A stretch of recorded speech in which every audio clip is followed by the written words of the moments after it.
And this is Dave Kyle from Kyle's Wood Touch Up and Repair.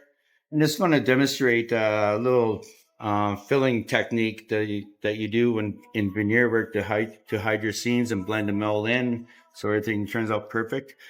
It also includes your edge tape to your main face.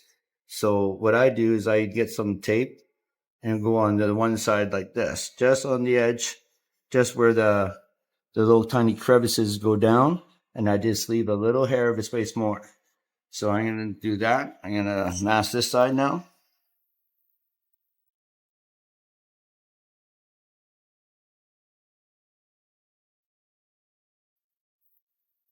Trying to work in long strokes. It's a little bit faster and efficient. You don't want to, you want to cover the crevices. You don't want to cover the grain of the veneer. In this case, I'm working on a job right now with a 8-foot by 8-foot floating pantry, and it's all horizontal grading match. And it actually, when you look at it, the horizontal grain flows right through from one side to the other, and that's floating from the baseboard to the ceiling. And this is one of those jobs that, catch a contractor. The previous contractor did a really bad butchery job. Yeah, I'll have more on that when I get closer to finishing the job.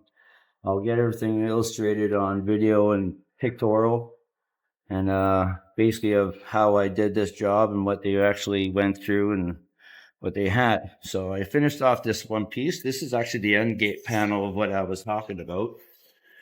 So this is a filling technique that I kind of unorthodoxly, through 30 years experience, kind of honed in. This type of wood putty is air dry, so you got to keep it covered. So as you see here, I got some on a big blob on my finger. I'm going to just peel that off on the end there. Make sure I'm at the very end. Use my fingers as a guide. I'm going to make a little pyramid right on that 45. And this is an 8-foot length, people. So, and I'm going to have to run out here and get a little bit more. Get another glob. Like that. Finish it going at it again. Right down to the end. Now I'm going to get my finger and I'm going to push it into those little pits and that's right on that corner edge. So why are you pushing it into the pits itself? Well, if you don't, when you go sand it out, some of those pits might actually fall out and you'll have little pits still. The putty will fall out if it's not perfectly pushed in. And this is just a sure way to do it. So why are you going over it a second time, Dave? Well, to create that pyramid again and give myself another, because we went this direction the first time. Now I'm going to push it in this direction. Okay? And keep it in mind, we've been about a minute's time. So it's not really taking that long to do an 8-foot strip. While you get other people get a putty knife and go do.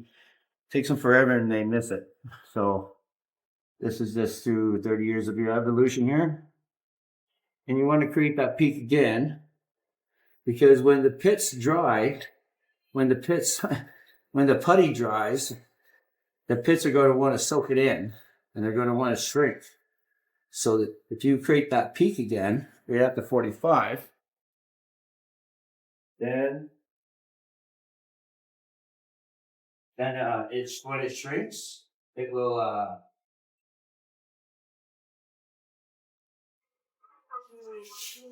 had to do that part. Forgot about that. But anyways, it's going to give it that shrinkage space. So I see that you're taking the tape off right away. Is there a reason for that? Yeah, so that if you don't do that, you have a probability of somehow it could pull out your putty. So as you see, it's right on that 45. You're recreating that 90 degree. And then when it shrinks down, it's going to have still enough putty on there.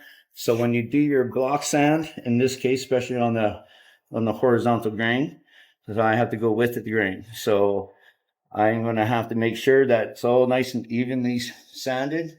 And when I do that, I'm creating that 90 degree. And then when I do more orbital sanding on this face, it's going to create a 90 degree.